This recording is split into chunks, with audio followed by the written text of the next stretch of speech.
How about we get started, Father Nick? Okay, good afternoon, everyone. I hope you enjoyed Jerome Baggett's talk and Joel's summary from what we did last year. I think in general it was very good, and I for one was really stimulated by his discussion, and it provides us with some fodder for where we head this afternoon. So we have a number of questions that we've raised in the course of the last few weeks through Parish Council and through the steering committee for this session that we're going to be addressing, and you can see them on your screen now. This is going to work the same as it did last year, where we have a moderator, and you can see the names of the moderator there, but it's going to be a surprise which group you're added into. We want to do this because it really helps to mix up and get people from various different backgrounds and interests to be part of the discussion. I know last year somebody was saying they were on they were in social justice is their big thing, and here? they wound up in the discussion on liturgy. Didn't think they were going to have much to say about it, and then wound up going, wow, that was really good. I got some, I didn't know I had that much to talk about with it. So that's the point of doing it this way.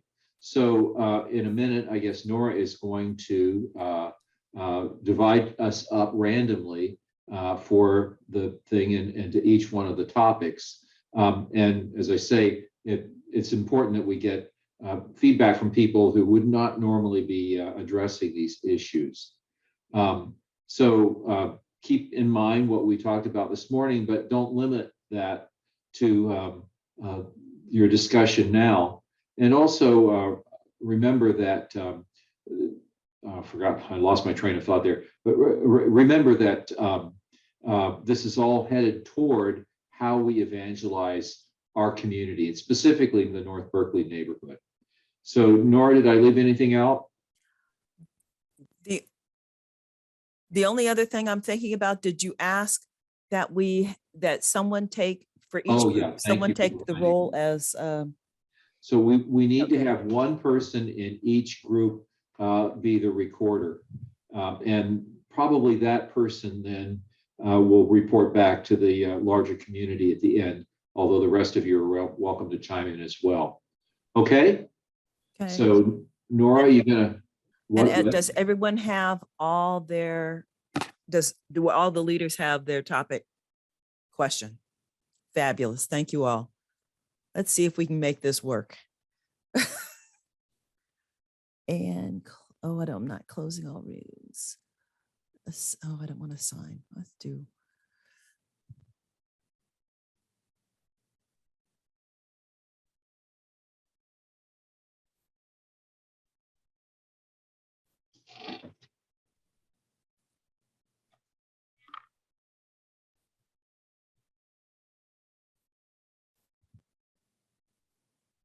The question is, how long are the breakout groups, Norah? About 20 minutes, I'd say. Okay.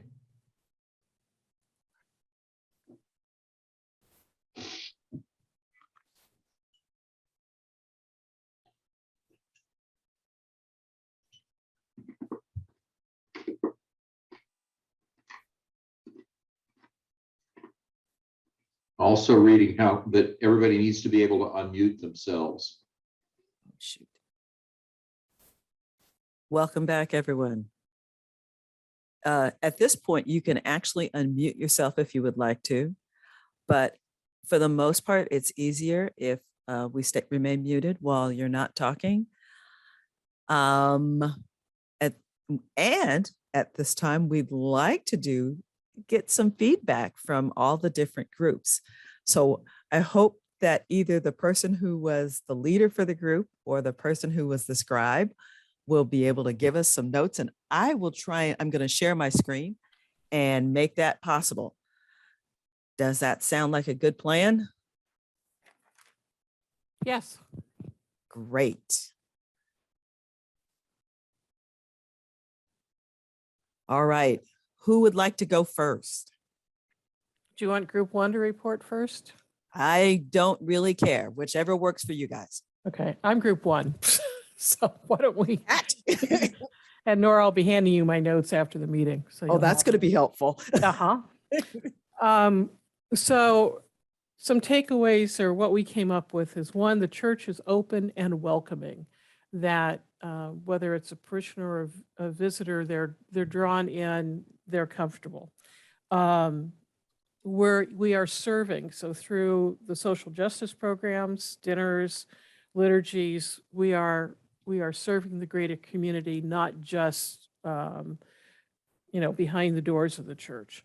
And that we adapted quickly with the onset of the pandemic and the lockdown. We pivoted within 1 week from never ever showing a video and this, live streaming the mass, whatever, to beginning to live stream and push through all that technology challenges. And we came up with a way to celebrate the mass outdoors in the Dominican garden. So those were all our responsiveness. Those were all great strengths that we showed. And then we moved on to kind of looking forward. How do we take what we've been doing right and amplify it out into the community as we move forward? One of the ideas that was brought up is we need to say more about Mary Magdalene, who she is and why she's, the patron saint of this church, and perhaps take advantage of our newfound love and skill at signage on the fences to tell a bit of her story. Because to the general public, Mary Magdalene is either what they know about from the 15th century or what they learned about in Jesus Christ Superstar. So how can we tell a strong story about Mary Magdalene, the apostle to the apostles? And this comes up in view of looking to the centenary. Also, the adult Sunday school program. How can we get Father Nick and the deacons and perhaps the other priests, if they want to come up with some set topics that talk about the faith, what we do or how we do it, pre-record these and make them available online so that whether it's now or a month from now or 6 months from now, people out and around us could click on something and learn something about the faith. Or if we're in conversation as missionaries with the larger community, something comes up, we could say, hey, go and take a look at this video, so that we would have that. Because right now we do adult Sunday school and only the people that attended get to hear about it and the lesson is lost. So improving on that. Also the idea of more concerts. They do bring in revenue, but they also bring the church community together and they draw in people outside the church. So sometimes it's not unusual to hear, see people standing out on the street, listening to the music that's coming out of the parish hall or listening to the music that's going on in the Dominican garden. And so that may be a thought too, as we get into warm weather once again. Doing an afternoon or evening concert in the Dominican garden so that people that are out walking around are like, what's going on? So those were our, come up with doing dances for high schoolers, which would bring young people in and it would give something to do in a safe environment. Doesn't have to be junior high schoolers. That was a typo.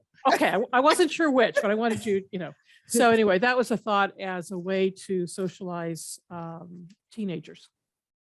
Thank you. Thank you. Next.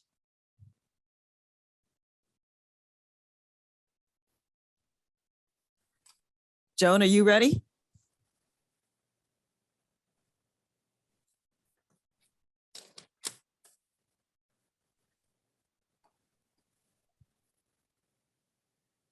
Everyone should be able to unmute.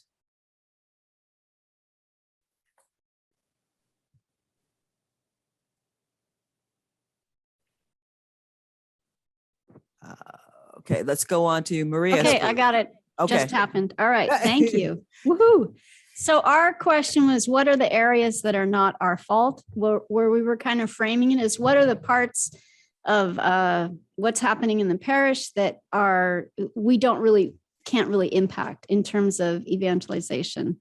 So one of the things that we can't impact is how the press reviews the church, and or how the press is looking at the extreme conservative hierarchy. The current stereotype of the Catholic Church is not very expansive. And as we know ourselves and heard in our talk this morning, that's not very representative of who's there. We can't impact that individuals in the church don't seem to have a lot of impact with the bishop and what the bishop decides to do.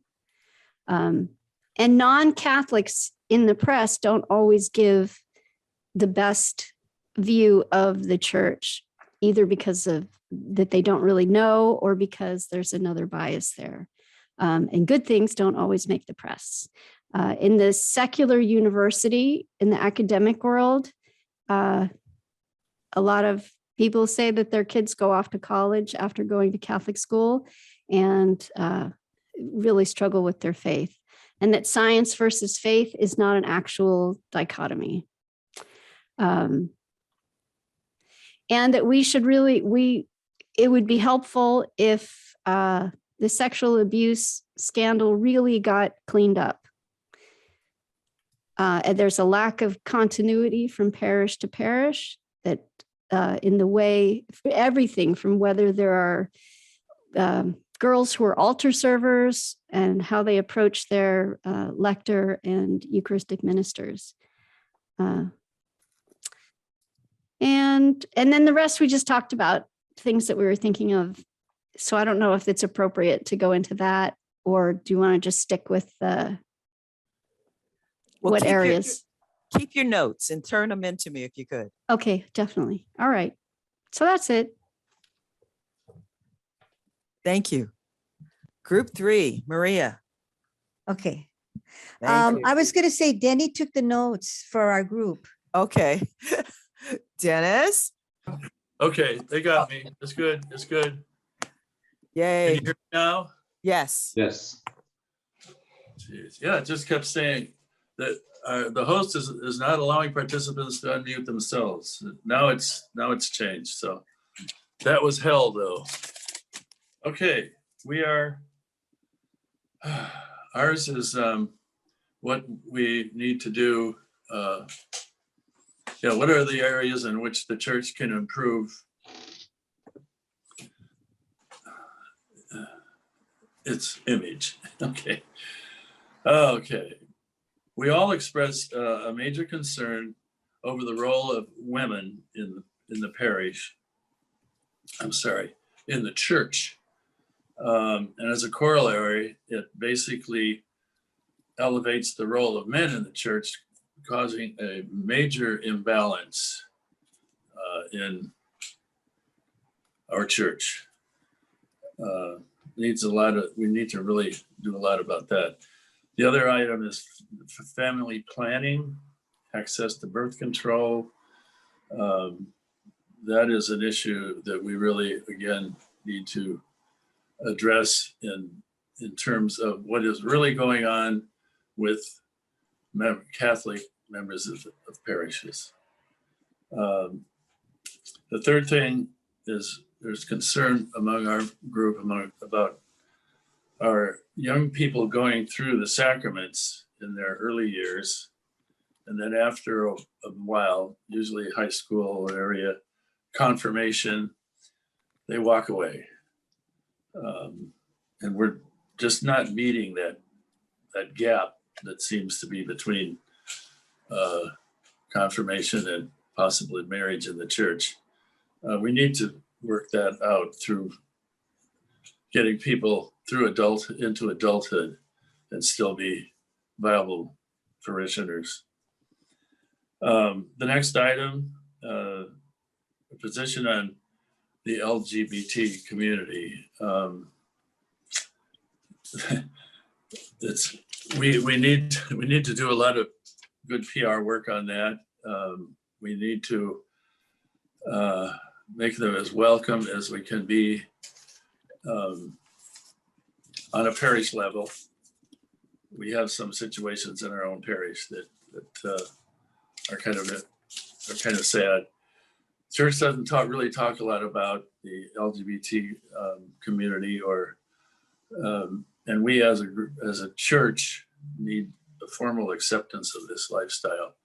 When we talk about church, we noted that the church was spelled with a capital C. So we're talking about not St. Mary Magdalene Church. We're talking about the church in general, by the way. We need to make an effort to tell non-Catholics that we are more accepting and not hidebound, and should be more open. We're limited by the amount of effort we can make to the other non-Catholic community as to our level of acceptance, in many ways advantage. We need to again take advantage of more of things like letters to the editor, that sort of thing. Get the word out.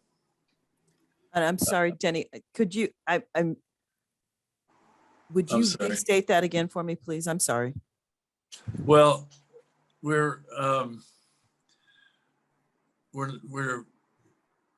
need to be the fact that we are probably likely more accepting than the rules of our church dictate, and we as individuals in the church need to get their feelings and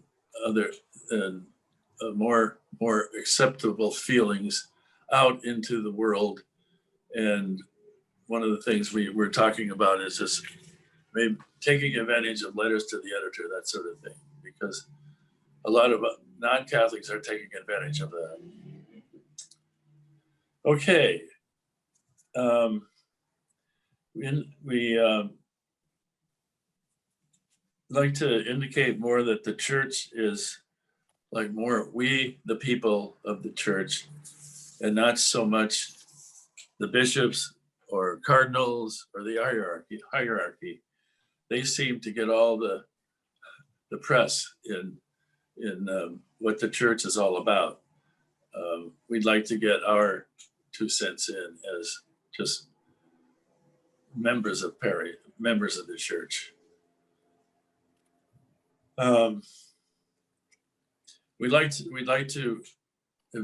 We feel it's very important that we really sincerely embrace the gift that we have in the Vatican right now, and that's namely Pope Francis. I think he's a great gift that we need to take better advantage of in our efforts. We have a problem with leadership in the church leadership. Again, they have, I think I already covered that, never mind. Next item, we need to, as Catholic Church members, get out into the streets a little more and join social activist groups, be more out in the front of the community, let your neighbors know that we are concerned about social efforts, whether it's social problems. It could be going to, standing around in front of a court building, demonstrating on something, walking in parades that are for good things and against bad things, that sort of thing. We need to get out there as Catholics. One thing we really want to heartily endorse and give a shout out to is the fact that we're very proud of the fact that St. Mary Magdalene has an open door policy. And to us, we feel that that's a very strong message to the community, especially the neighbors, that we are open and concerned about faith. Let's see. And I think we also want to mention that more close to home, we are blessed with having a very progressive pastor who has to operate under a more conservative bishop. So kudos to our pastor, Father Nick. Finally, the area of pedophilia. It's really sad. It's draining. It's really draining Catholics away from other matters we should be addressing. That's it.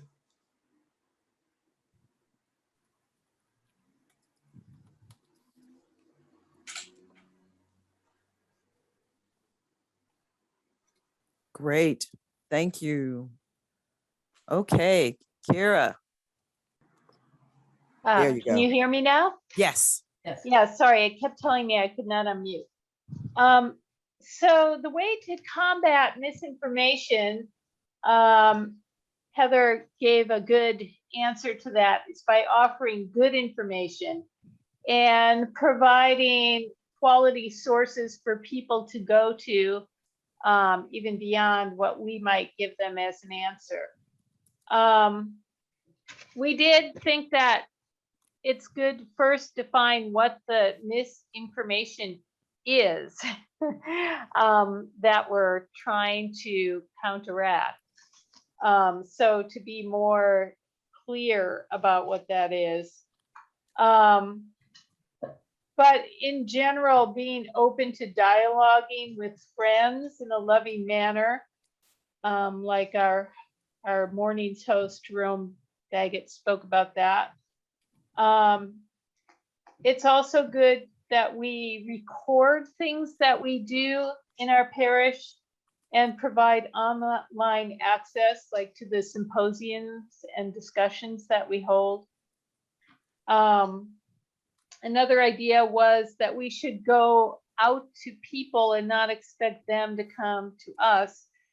So if we want to reach out to non-Catholics, the idea was that we could still hold the same discussions and symposiums, but maybe in a more public location, such as Live Oak Park, and advertise that beforehand and make it more open for people to come to hear things that we have to say. Let's see. Also, when we have discussions about things, sometimes we could have topics that both Catholics and non-Catholics are interested in discussing, that are not just specifically Catholic. And then another thought was that we want to, especially when COVID ends, we want to offer our facilities, like our kitchen and our space, to be used by other groups. And doing that more than we've been doing it so far.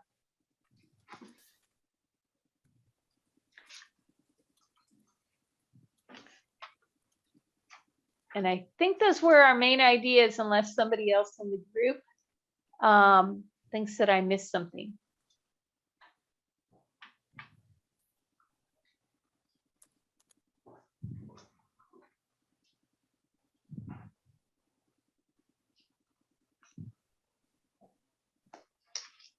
Okay. Thanks, Mary. Mm-hmm. Katie Cariaga, who's talking for your group? I am. This is Jim. Can you hear me? I can.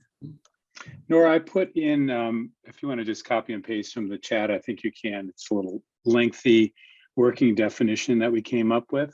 I can't even see the chat right now. Okay, I'll tell you, I'll speak slowly. So for our group, which was to address the question, how do we address secularism? We said, Father Nick offered this working definition of secularism.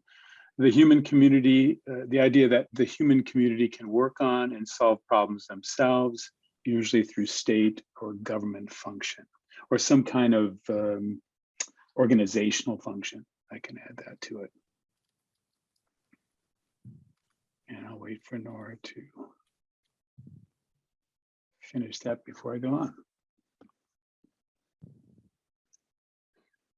Yeah, that's good. Yeah.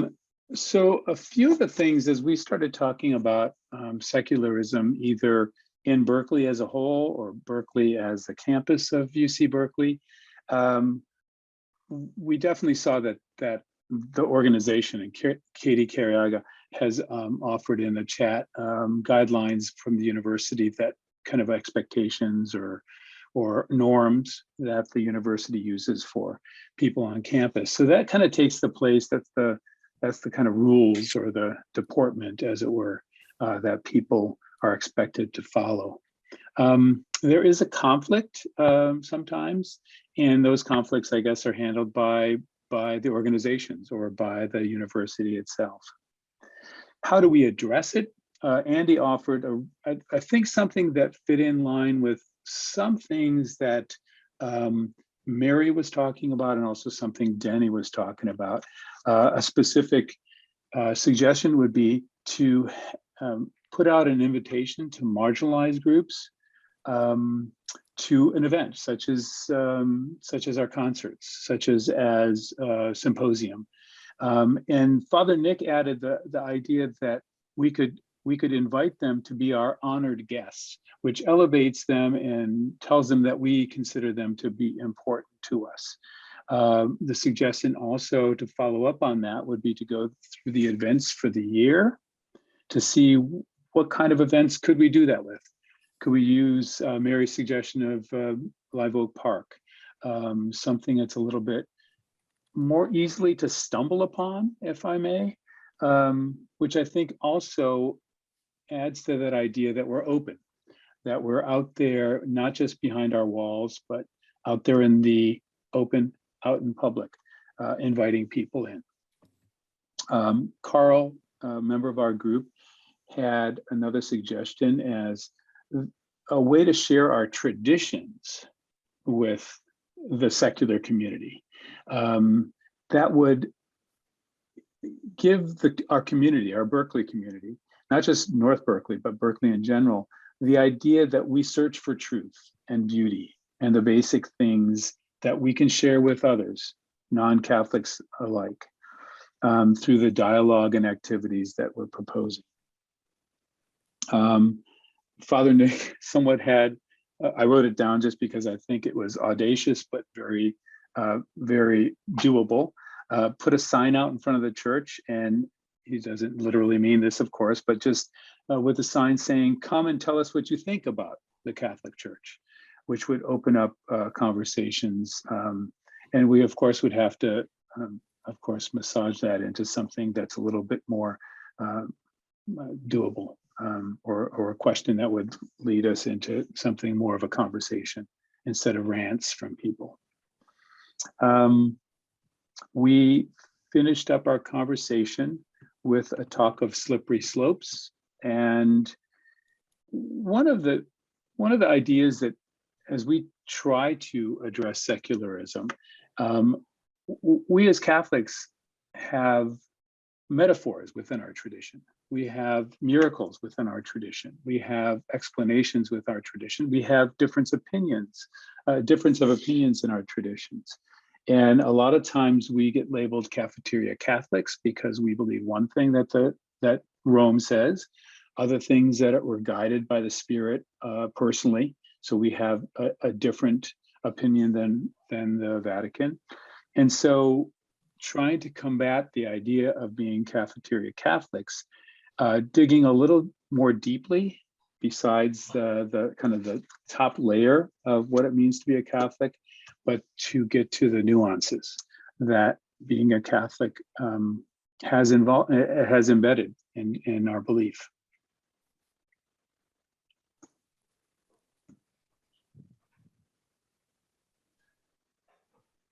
That's all, folks. Thanks, Jim. And last, but certainly not least, Joel. Oh, great. Okay, one idea is in April, there's Earth today. So we can do something in the parish around raising awareness of that. Just so nothing beyond, no ideas beyond that, but just that it's good to mark it as a parish. I also suggested there's a website called the Laudato Si Action Platform, and they've been encouraging parishes to share their experiences and to access resources. So that's something we might explore, joining that network. Okay, great. 2, one idea is involve kids from the MAR program. Some of you might know more about this than me, at the Magdalene, where they study about tide pools in the ocean and climate disruption, but somehow inviting what they learned there in the school about the environment to share it or bring it into parish discussion. So hold on a minute, Joel, before you go forward. So involve kids and ask them to tell us, or? Yes, I mean, it's just sharing what they're learning in the school of the Magdalene, either about about the environment with us in some forum or to mass. Peter suggested that you might say a bit more about that when I'm finished, if you can. But it's a way of involving our young people who are learning about this in school and inviting them to present what they're learning. And this can be done also for those, I think, in confirmation class and in different levels of the church. We can even involve them in that Earth Day celebration, right? Great. So number 3, so like many of you, we need to find a way, this was just a broad suggestion, of connecting with youths or young people under 40. And one way of doing that is through intellectual engagement. Intellectual what? Engagement, intellectual engagement.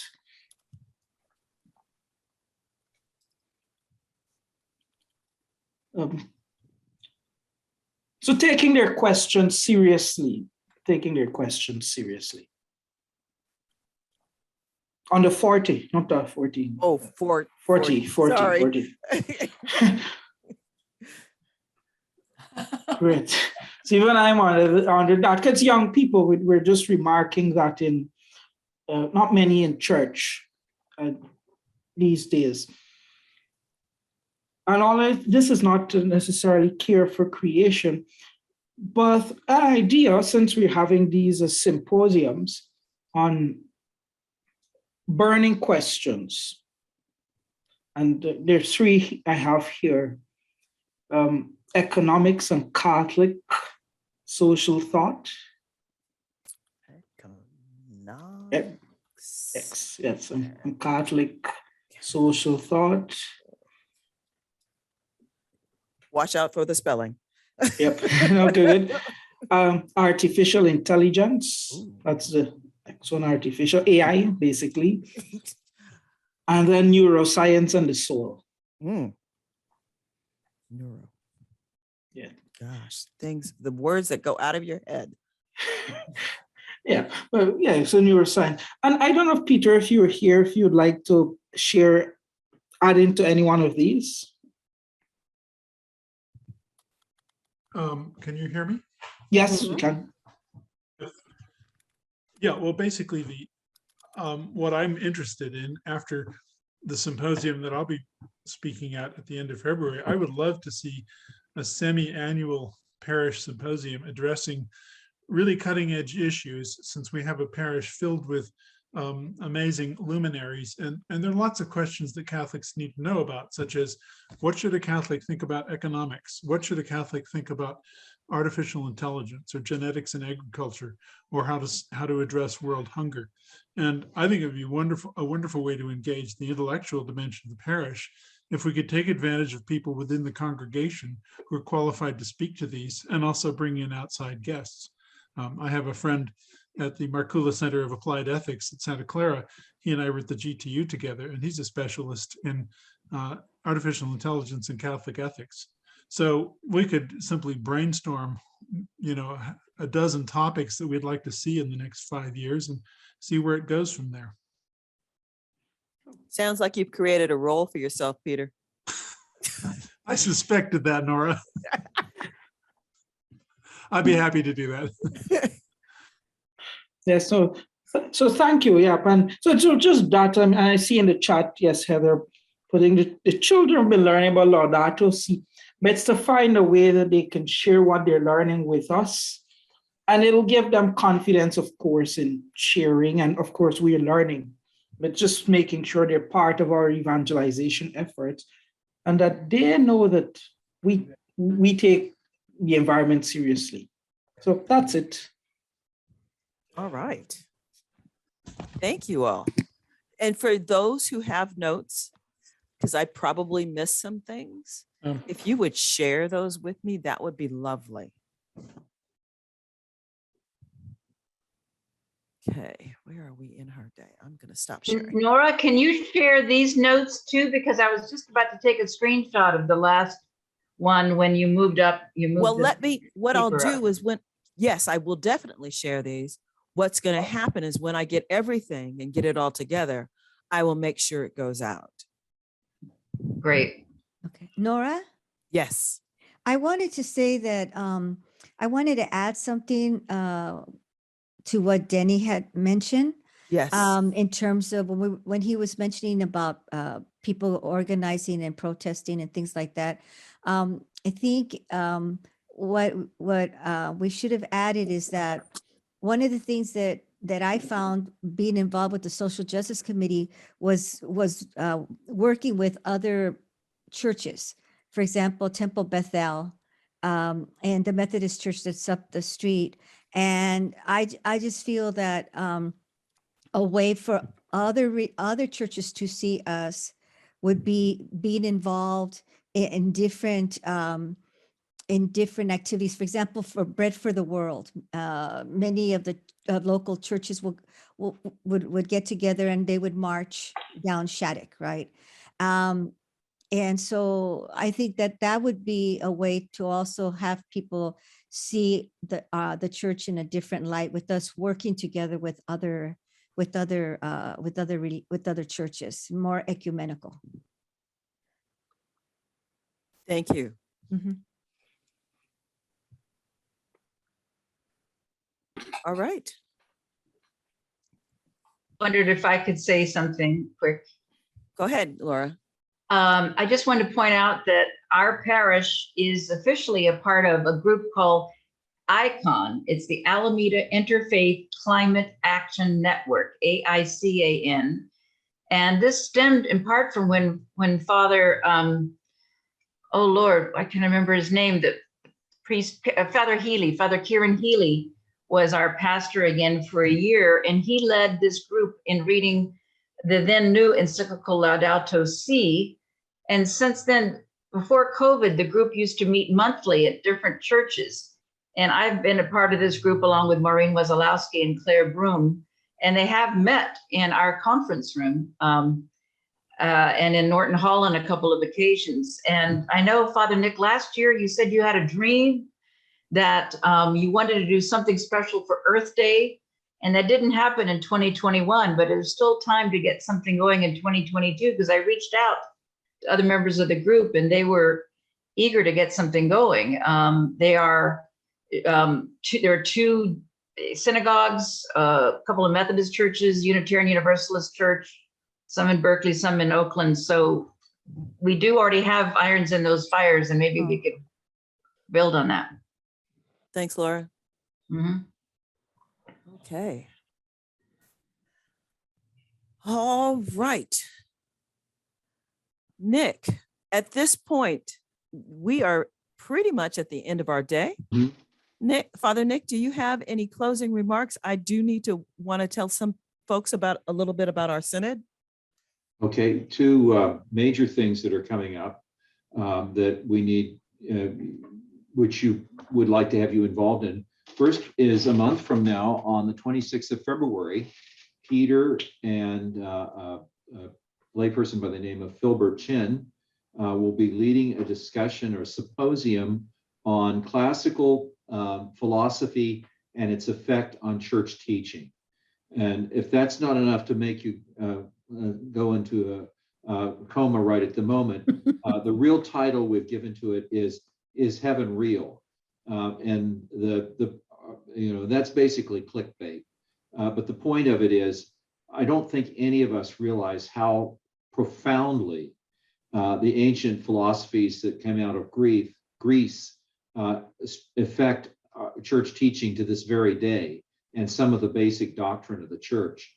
And when you know that, it's very helpful in terms of placing what our church believes into context, which is very important.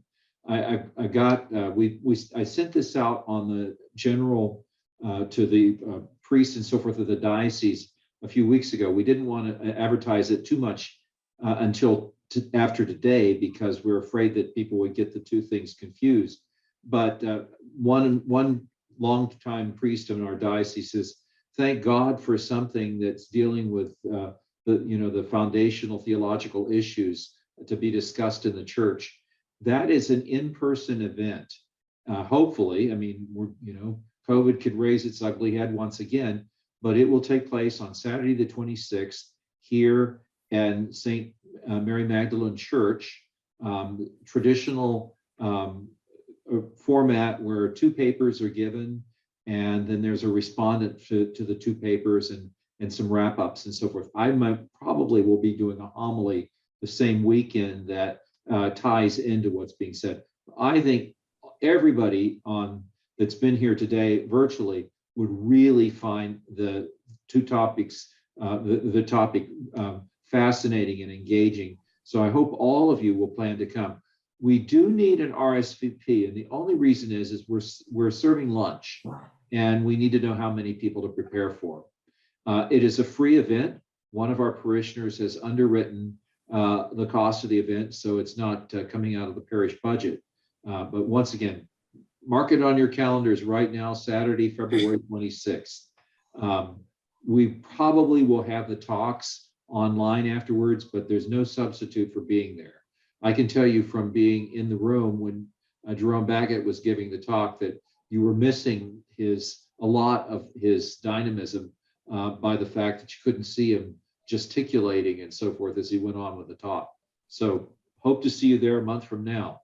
The second thing, and I believe that there'll be some notice in the bulletin immediately about this, is our committee for the centennial, which we will begin celebrating in February of next year through the Mary Magdalene Festival. And we have a whole host of things that the steering committee has come up with as ideas. We're not closed to more ideas, but these are things that we thought could work out well. But we definitely need people to serve on that committee.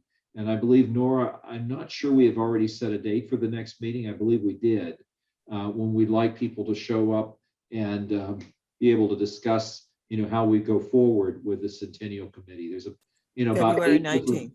February 19th, okay.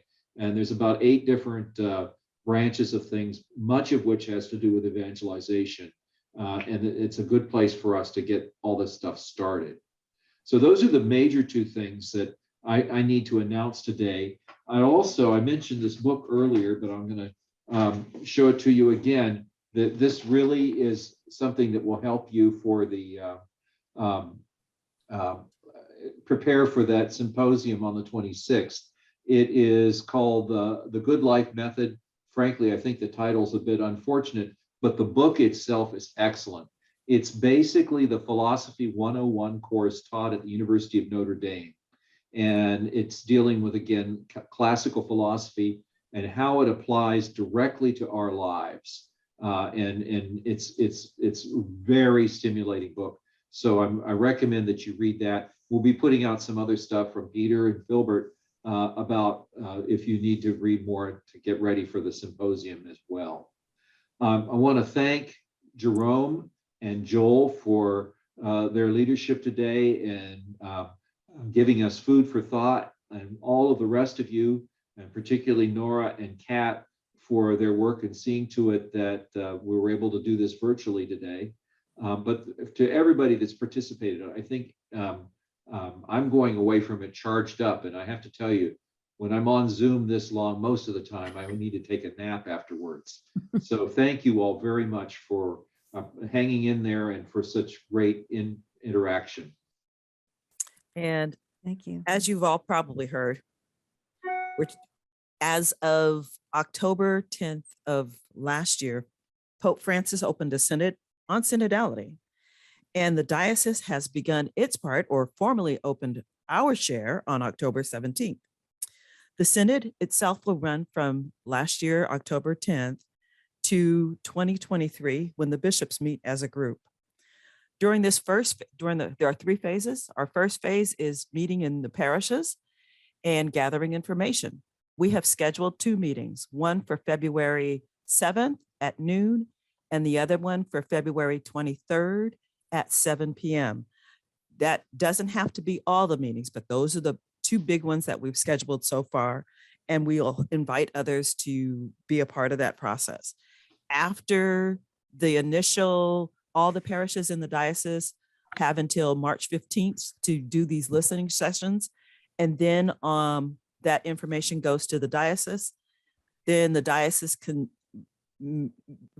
gets all the information from all the different parishes and sends all that off to the bishops, to the bishops' conference.